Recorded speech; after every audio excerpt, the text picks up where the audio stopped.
Hi, behind me you'll see a lot of writing, and I'm going to go over this because these are your guidelines for doing your next writing assignment. Your next writing assignment is to do a piece of technical writing, more specifically to give step-by-step instructions on something. Now, technical writing is actually a profession. I did a form of technical writing when I was still living in the States. I worked for a company that did copywriting, which is like the stuff that goes on packages, nutrition information, fabric content, some sales stuff for a brochure or a description of a church or something like that, different things. I wrote all of the words that go on the packages of Hebrew National hot dogs. Of course, they probably have changed it by now. That was several years ago. I wrote a brochure for Precious Moments, if you've ever heard of those figurines, which I don't really like, but I was able to sell them sort of with my words because I wrote good words that were descriptive and to the point, very technical. I mean, as technical as you can get about a pastel figurine of a little kid, but anyway. This is not the type exactly that we're going to be doing. We're going to be doing instructions. So how to install a ceiling fan, how to make perfect frosting for your cupcakes. Okay, and I have some more examples here in brown on the board behind me. I'm going to back out of the picture so that you can see the whole board. And I'll be reading it and kind of going over it just the way I normally do when we have class in person, so that you can hear and see. And if you know what's good for you, you might write it down, but I'm not going to be checking that. Let's see. Technical writing. Giving step-by-step instructions. Your task is to write an email. I'll put that in quotes because we're not actually going to send this to anyone, but to a particular audience and for a particular purpose. You must do the steps in order. In other words, pre-writing, rough draft, revisions, final draft, as always. It's just that sometimes some people, I'm looking, they didn't turn in their pre-writing. They didn't turn in their rough draft. Suddenly there's revisions, but where was the rough draft?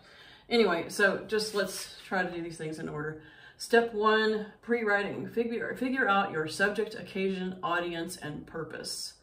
For example, so I actually wrote this last year, but I think it's a good example, and you all know what I'm talking about. Let's say that you want to visit with your grandfather, you miss him, and he just got a smartphone, but he doesn't have Messenger set up on it, and you want to use that for video calls. If you're like me, I don't really like WhatsApp for video calls because it oftentimes has a delay and it's not that great a quality. Messenger is better. That's just my opinion. But anyway, so I want to tell my grandfather how to set up Messenger on his phone and use it for video calls. The occasion is the pandemic / quarantine. I can't just go to his house and do it for him or show him how to do it because I can't have physical contact with him. Like I said, I did this last year. Audience, my grandfather, obviously. Purpose is so that we can talk face to face. So yeah, we've been talking on the phone, but I want to see his face and I know he wants to see my face. Some other ideas are how to make mosquito traps. At my house, we have mosquito traps and they really help to keep those pesky insects away from our delicate skin. And they're very simple to make. Fix a flat on a bicycle. When we first moved to this area, there were so many boys that had bicycles and they would come and use our bodega and the stuff that we have there to fix their bicycles. So maybe some of you know how to do that. Solve Rubik's Cubes. I've seen some people like like to do Rubik's Cubes. I don't know how to solve Rubik's Cubes, and I was in high school when they first were invented. Let me sneeze for a second. Sorry, I have a touch of grippe again. Make perfect tomato sauce.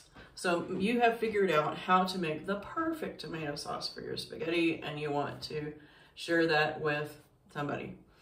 How to create a smoky eye. That would be like a makeup thing, girls. So like, what steps do you exactly take? So this has to be something that you can do step by step. I want it to be a practical, hands-on thing that you're telling how to do, not like how to make friends and influence people, or how to get people to trust you so that you can give them advice, you know, nothing like that. I want practical stuff that you could put in a manual, okay? That kind of technical. Obviously, in my example, my audience is my grandfather, so I don't have to be super duper technical for that audience. It just depends on what you're telling somebody how to do and who your audience is, and you get to choose that. You must get the, and I forgot to write this on the board. I'll try to write it on the instructions. You must get the SOAP, the pre-writing, approved by me before going on to the rough draft. This would happen if you had a position of technical writing or copywriting. You would have to pass your idea by somebody else in the company or by the client before you begin on actually writing, so that they can say, okay, yes, that's a good idea, let's do it. And so we're going to practice doing that. I'm going to try to stay on it and approve it as soon as I get it, so that you can begin on your rough draft. Step 2 is draft your email. Do your rough draft. It must include a salutation, introductory paragraph, step-by-step instructions, a conclusion paragraph, and a closing. The salutation is going to be dear and whatever you're going to call the person. So dear grandpa, you're writing to a friend, dear Maria, dear Raul. If you're writing to your customer, dear valued customer, or something like that. So I want you to start out with dear and then end with a comma. And then your introductory paragraph should talk about the situation or occasion, and identify what the task is. So basically your introductory paragraph will address the subject and occasion while you're thinking about who your audience is and what your purpose is, but mainly it's talking about the subject and occasion. So, dear Grandpa, this pandemic has been really hard on all of us, and I am still in quarantine, so I can't visit you, blah, blah, blah, something like that. Okay, so that's how we're going to introduce our instructions. The body, instead of being 3 paragraphs like normally it is, it's going to be numbered or bulleted steps. So I wrote bulleted steps. These little points right here are called bullets. You could use asterisks. You can use tildes. You can use numbers. Like I could have said 1, 2, 3, 4, or A, B, C, D, or Roman numeral 1, 2, 3, 4. You get the picture. And then 10 to 15 steps, each imperative. So we're practicing writing imperative sentences. They should begin with action verbs. Turn on your cell phone.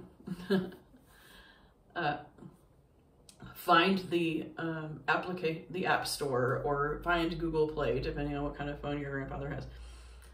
You're not supposed to use mine. You should make up your own. So that's why I gave you ideas over here. But anyway, 10 to 15 steps, each imperative. So start with an action verb that's something that your audience is supposed to do.